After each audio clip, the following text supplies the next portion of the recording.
Nookaraju sir. ఈ government వచ్చి 10 నెలలు పరిపాలన సాగించింది, ఎలా ఉందన్న? చాలా బాగుంది సార్. దాని ప్రజల స్పందన కూడా చాలా బాగుంది. బాగా చేస్తున్నారు అనే పేరు మాత్రం కన్ఫామ్గా ఆయనకి ఈ 5 సంవత్సరాలు మొత్తం అన్ని నియోజకవర్గాల కంటే నెంబర్ 1గా లోకేష్ గారు దీన్ని తీర్చిదిద్దారనేది మాకు పూర్తి నమ్మకం ఉంది.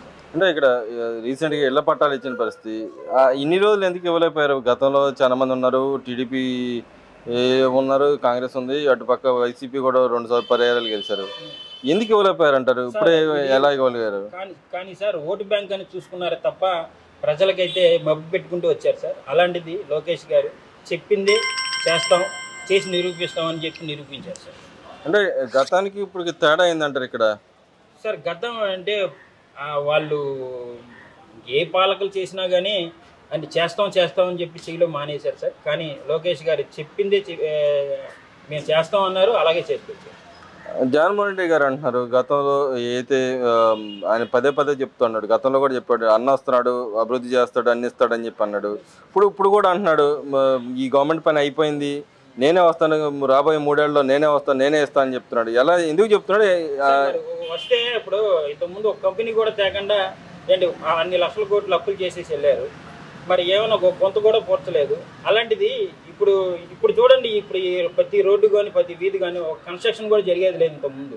అలాంటిది ప్రతి వీధిలోని ఇప్పుడు 4-5 కన్స్ట్రక్షన్ జరుగుతున్నాయంటే అది ఈ ప్రభుత్వం మీద నమ్మకంతో ప్రజలు ఓటేసినందుకు నిరూపించారు. అంటే ఆయన పదే ఎలా చెప్తున్నాడు అబద్ధాన్ని? మీరేమన్నా అబద్ధం అని చెప్తున్నారు, కానీ పదే ఎలా చెప్పగలుగుతున్నాడు? ఆయన చెప్తున్నారు సార్, ఆయనకి ఫస్ట్ నుంచి అలవాటే కదా సార్. చెప్పేది ఏముంది, ఇప్పుడు ఆయన 5 సంవత్సరాల్లో ఒక కంపెనీ తేలేదు, ఏంటి లక్షల కోట్లు ఏదైనా చిన్న పార్టీ ఆఫీసులు కానీ ఏదైనా ఎంఆర్ఓ ఆఫీసులు కానీ ఏదైనా కానీ తాకట్టు పెట్టే చేశారు. ఇంత ఇప్పుడు గొంతు పూడ్చలేకపోయారు.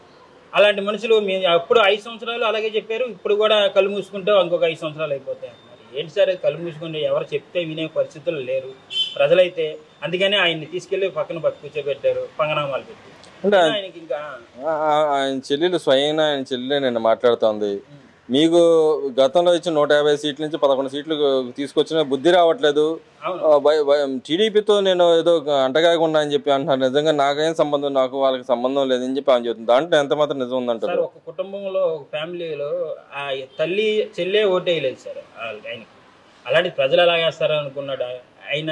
అంతా ఇంకా దాని గురించి అది మనం చెప్పలేమండి, అది భగవంతుడి నిర్ణయం. అంటే ఇక్కడ పదే టీడీపీని ఇక్కడ షర్మిల గారితో లింక్ పెడతాను ఎలా చూడొచ్చుంటారు సార్? ఇదంతా మాకే అర్థం కాని పరిస్థితి సార్. అది ఎందుకని అంటారు? ఎందుకని అంటే అది ఓటు బ్యాంక్ అనుకోవాలా లేదంటే ఇంక వేరే అనుకోవాలా అనుకోవడం అర్థం కావట్లేదు పరిస్థితి. అంటే ఇంకో మాట కూడా, నా పార్టీలో నాయకులను తీసుకెళ్తున్నాను, నేను అపోజిషన్కి ఎదగడానికి ఇష్టం లేక నా మీద పదే దాడి చేస్తున్నాడు అని చెప్పండి. నిజంగానే ఆమె ఎదగడానికి నా సహకరించకపోవడానికి కారణం ఏందంటారు? సార్ ఆమె గురించి మనం మాట్లాడకూడదు, మనకు తెలియదు సార్. సరే, అదేవిధంగా చూసుకుంటే రాష్ట్రంలో ఏదైతే అప్పులు తెచ్చి రాష్ట్రాన్ని ఇంకా అప్పుల పాలు చేస్తున్నారు, నేను ఉండగా అయితే అప్పుల పాలు అయిందని చెప్పారు కానీ ఇప్పుడే చేస్తుంది ఎక్కువ అని చెప్పి అంటున్నాను. నిజంగానే ఆ పరిస్థితి ఉందన్నారు సార్? అదంతా పూర్తిగా అవాస్తవం సార్. ఇప్పుడు వాస్తవానికి ఆయన అన్ని లక్షల కోట్లు అప్పులు చేసేసి ఏం చేశాడు అనేది ఒక రోడ్డు వేసారా అనేది ప్రజలకి ఈ పంచం అంటున్నారు.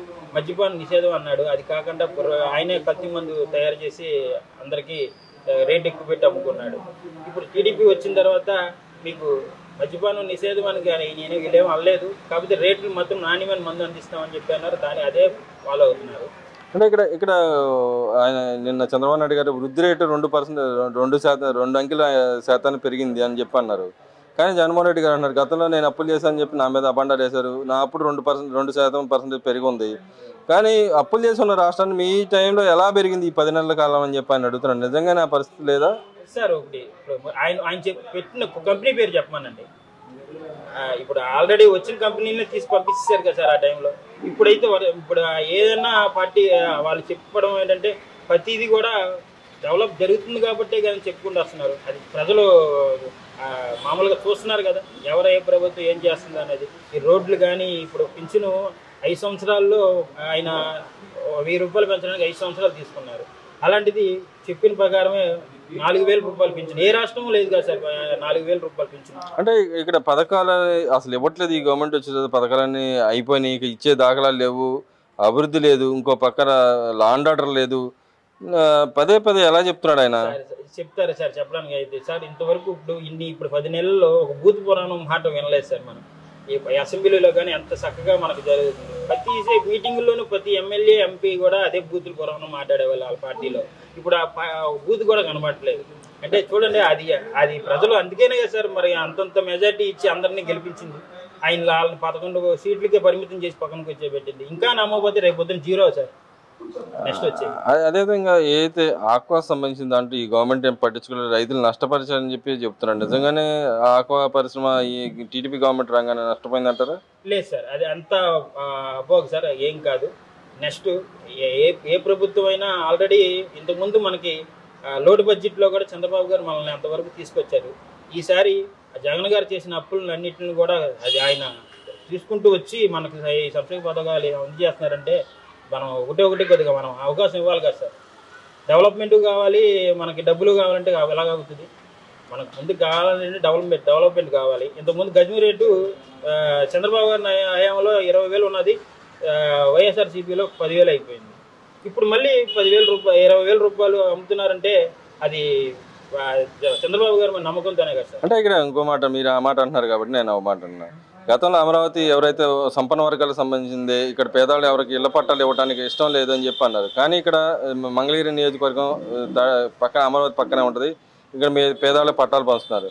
కానీ వైసీపీ నాయకులు అంటున్నారు ఇంకా పదే కార్పొరేట్ వాళ్ళకి అమ్ముకోవడానికి చూస్తున్నారు, కార్పొరేట్ వాళ్ళకి దారాదత్తం చేస్తున్నారని చెప్పండి. నిజంగా కార్పొరేట్ వాళ్ళకి అమ్ముకున్న దారాదత్తం అనుకుంటున్నప్పుడు 1000 కోట్లు ఖరీదు చేసి ఇప్పుడు అన్ని పట్టాలు ఇవ్వడానికి లోకేష్ గారు ప్రయత్నిస్తున్నారంటే అది ఒకసారి ఆలోచించాలి కదా సార్. ప్రజలకే ఇస్తుంది, ఎవరికో అనామకులకి లేకపోతే టీడీపీ కార్యకర్తలకు వేరే వాళ్ళకి ఎరుగులకు కాదు కదా. అది ఆయన ఓటు బ్యాంక్ అని చూసుకోకుండా ప్రజలకు ఏ మాట అయితే హామీ ఇచ్చారో అది అమలు చేస్తున్నారు. ఓవరాల్గా ఈ 9 నెలల పరిపాలన మీద ఆయన ఉన్న 5 నెలల పరిపాలన మీద తేడా ఏందంటారు సార్? ప్రశాంతంగా ఉన్న జీవితం సార్. ఇంతకు ముందు అయితే మరీ దాన్ని మేమే అనుభవించాం. ఒక మన వాలంటీరే ఏదో ఒక ఎమ్మెల్యే లాగా ప్రవర్తించి మమ్మల్ని చాలా ఇబ్బందులు చాలా చేయడం అవన్నీ చూసాం. ఇప్పుడు ప్రతి ఏరియాలో ప్రతి వీధిలో కూడా ప్రశాంతంగా ఉందంటే అది టీడీపీ ప్రభుత్వం వల్ల. ఆయన అసలు ఎందుకు ఓడిపోయారని అనుకుంటున్నారు మీరు? సార్ చేసింది ఇప్పుడు మంచి అయితే గెలిపిస్తారు కదా సార్. మంచి కాదు కాబట్టే కదా ఆయన పక్కన పెట్టింది. ఇంకా ఎందుకని ఆయనకి నమ్మకం అంటే ఇంకా ఆయన ఆ పోగులో ఉంటున్నాడంటే దానికి మనం ఏం చేయలేము సార్. అది ఇప్పుడు ఆయన నమ్ముకొని వాళ్ళ కార్యకర్తలు కానీ వాళ్ళ ఎమ్మెల్యే కానీ ఎంపీలు కానీ వస్తున్నారంటే ఆయనకి ఏ ప్రవర్తన ఉందో వాళ్ళకు కూడా అదే అనుకోవచ్చు. దానికి మనం ఏం చేయలేము.